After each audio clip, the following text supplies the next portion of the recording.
বাংলাদেশের উপর দিয়ে ভারতীয়দের রাস্তা তৈরি করে দেওয়া উচিত। তার স্বাধীনতাকামী এই সেভেন সিস্টারকে দাবিয়ে রাখা। দ্বিতীয়, মুসলিম সংখ্যাগরিষ্ঠ রাষ্ট্র একটি আজ্ঞাবহ রাষ্ট্রে রূপান্তরিত হয়ে গেল।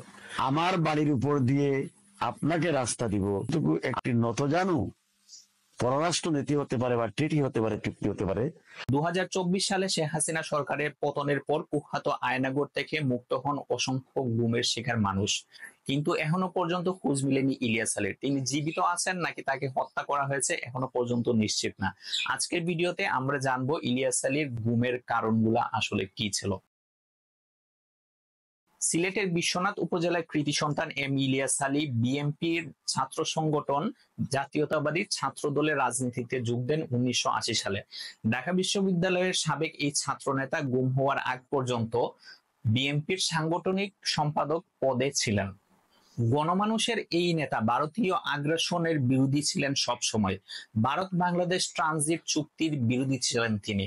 2012 সালে চ্যানেল আইয়ে দেয়া এক সাক্ষাৎকারে তিনি তার এই ট্রানজিট চুক্তির বিরোধিতার কারণগুলো স্পষ্টভাবে ব্যাখ্যা করেন। কি ছিল সেই সাক্ষাৎকারে? সেই সাক্ষাৎকারে তিনি মূলত 5টি কারণ দেখিয়ে এই বাংলাদেশ ভারত যে ট্রানজিট চুক্তি এটার বিরোধিতা করেছিলেন। তার প্রথম কারণটি ছিল যে এই ট্রানজিট, যেটা সরকারকে ট্রানজিট বলছে, এটা আসলে কোনো ট্রানজিট নয়, বরঞ্চ এটা হলো যে করিডোর। দ্বিতীয় কারণ তিনি বলেছিলেন এই চুক্তির মাধ্যমে ভারত বাংলাদেশকে তার চিরস্থায়ী দাসত্বের শৃঙ্খলে আবদ্ধ করতে চায়। তৃতীয় যে কারণ তিনি ব্যাখ্যা করেছেন সেটি হলো ভারত এই চুক্তি চায় কারণ তাদের স্বাধীনতাকামী যে 7টা রাজ্য আছে, যাকে আমরা সেভেন সিস্টার বলি, যাতে তারা যে কোনো ক্রাইসিস মোমেন্টে এই 7টা রাজ্যকে, স্বাধীনতাকামী 7টা রাজ্যকে দমিয়ে রাখতে পারে, তারা যাতে কোনোভাবে স্বাধীন না হয়। চতুর্থ কারণ হিসেবে তিনি বলছেন এই চুক্তির ফলে বাংলাদেশ আর্থিকভাবে লাভবান হবে না, বরঞ্চ ক্ষতির সম্মুখীন হবে। সর্বশেষ পঞ্চম কারণ হিসেবে তিনি বলছেন এই চুক্তি যদি বাংলাদেশ করে তাহলে বাংলাদেশ হবে একটি ব্যাটল ফিল্ড বা যুদ্ধক্ষেত্র। অর্থাৎ আমরা এবার বিস্তারিত এই 5টা কারণ নিয়ে আলোচনা করি। প্রথমত, সরকার যেটা বলছে ট্রানজিট চুক্তি, বাংলাদেশ ভারত ট্রানজিট চুক্তি, এটা আসলে ট্রানজিট চুক্তি না। এই কথাটাই তিনি সেই ইন্টারভিউতে বলেছিলেন। ট্রানজিট বলতে আমরা কি বুঝি? ট্রানজিট হলো 3 বা ততোধিক দেশের মধ্যে আন্তঃদেশীয় যোগাযোগ, অর্থাৎ যে চুক্তির আওতায় একাধিক রাষ্ট্র, ধরেন বাংলাদেশ হয়ে ভারত হয়ে ভুটান, কিংবা বাংলাদেশ হয়ে ভারত হয়ে নেপালে যে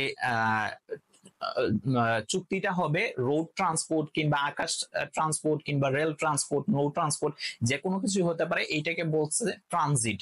আর করিডোর কাকে বলে? করিডোর হলো একটা স্বাধীন এবং সার্বভৌম দেশের ভূমি ব্যবহার করে দ্বিতীয় আরেকটা রাষ্ট্র তার ভূমি ব্যবহার করে তার নিজস্ব ভূমিতে যাবে। অর্থাৎ দ্বিতীয় যে কারণটা ইলিয়াস আলী বলছেন সেটা হলো ভারত এই ট্রানজিট চুক্তির মাধ্যমে বাংলাদেশকে তাদের চিরস্থায়ী দাসত্বের শৃঙ্খলে আবদ্ধ করতে চায়। দেখেন কিভাবে ভারতের আগ্রাসী মনোভাব, এটা আমরা জানি। ভারতের যে আধিপত্যবাদী নীতি, তারা শুধু বাংলাদেশ না, তাদের পার্শ্ববর্তী দেশ ভুটান, নেপাল, মালদ্বীপ, শ্রীলঙ্কা, এইগুলা সবগুলা দেশেই তাদের আধিপত্য বজায় রাখতে চায়। অর্থাৎ তারা একটা সুপ্রিম পাওয়ার হিসেবে এই সাউথ ইস্ট এশিয়ায় তারা রাজত্ব করতে চায়, এবং সেই ক্ষেত্রে তারা চায়নাকে টেক্কা দিতে চায়, এবং একই সাথে তারা পাকিস্তানকেও টেক্কা দিয়ে দমিয়ে রাখতে চায়। তো তারা সবসময় আধিপত্যবাদী মনোভাব রেখে আসছে। এবং আরেকটা কারণ, ভারত একটা হিন্দু আধিপত্যবাদী রাষ্ট্র।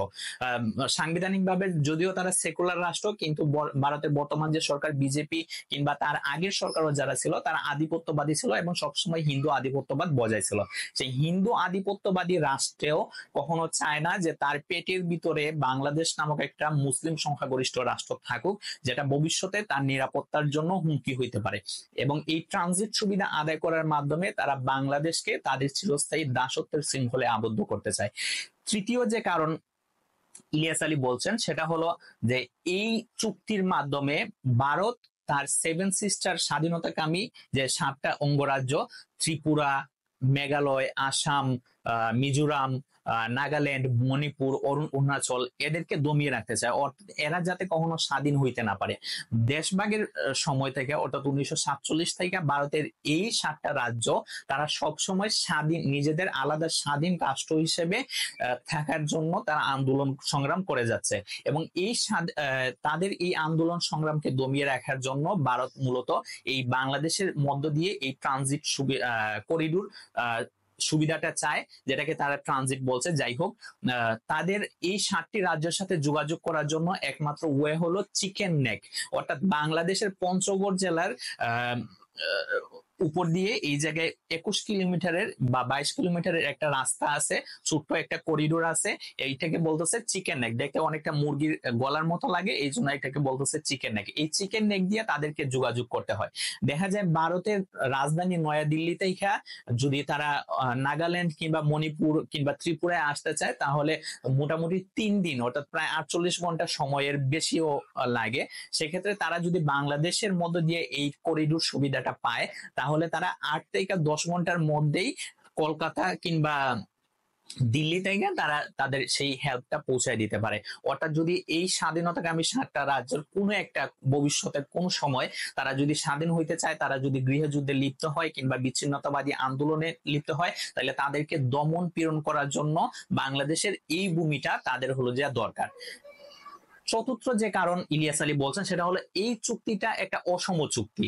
তিনি বলছেন যে এই চুক্তিটা একটা নতজানুর চুক্তি। নতজানুর চুক্তি এই জন্য বলছেন কারণ আপনি ধরলাম আমার দেশের ভূমি ব্যবহার করে আপনার করিডোর সুবিধা নিবেন, নেন, অসুবিধা নাই, কিন্তু এই চুক্তিটা তো একটা সমতা ভিত্তিক চুক্তি হতে হবে, একটা ন্যায্য চুক্তি হতে হবে। ভারত এই চুক্তি করার জন্য বাংলাদেশের মধ্য দিয়ে তারা যে রাস্তা ব্যবহার করবে, যে অবকাঠামো ব্যবহার করবে, সেই অবকাঠামো নির্মাণের জন্য তারা কোনো ব্যয় করবে না। তারা ব্যয় করবে না, তারা 1 টাকাও দিবে না, বরঞ্চ তারা দিবে ঋণ। অর্থাৎ বাংলাদেশ নিজের টাকা দিয়ে এই রাস্তা বানাবে, বানিয়ে সেই রাস্তা চলার জন্য ভাড়া দিবে ইন্ডিয়াকে। অর্থাৎ ইন্ডিয়া, ভারত আমাদের এই রাস্তা ব্যবহার করার জন্য তারা শুধুমাত্র ভাড়া দিবে, তারা ভাড়া দিবে, ট্যাক্স দিবে। এর বাইরে তারা অবকাঠামোগত উন্নয়নে কোনো বিনিয়োগ করবে না, বরঞ্চ তারা এই জায়গায় ঋণ দিবে, এবং এটা চড়া সুদের ঋণ।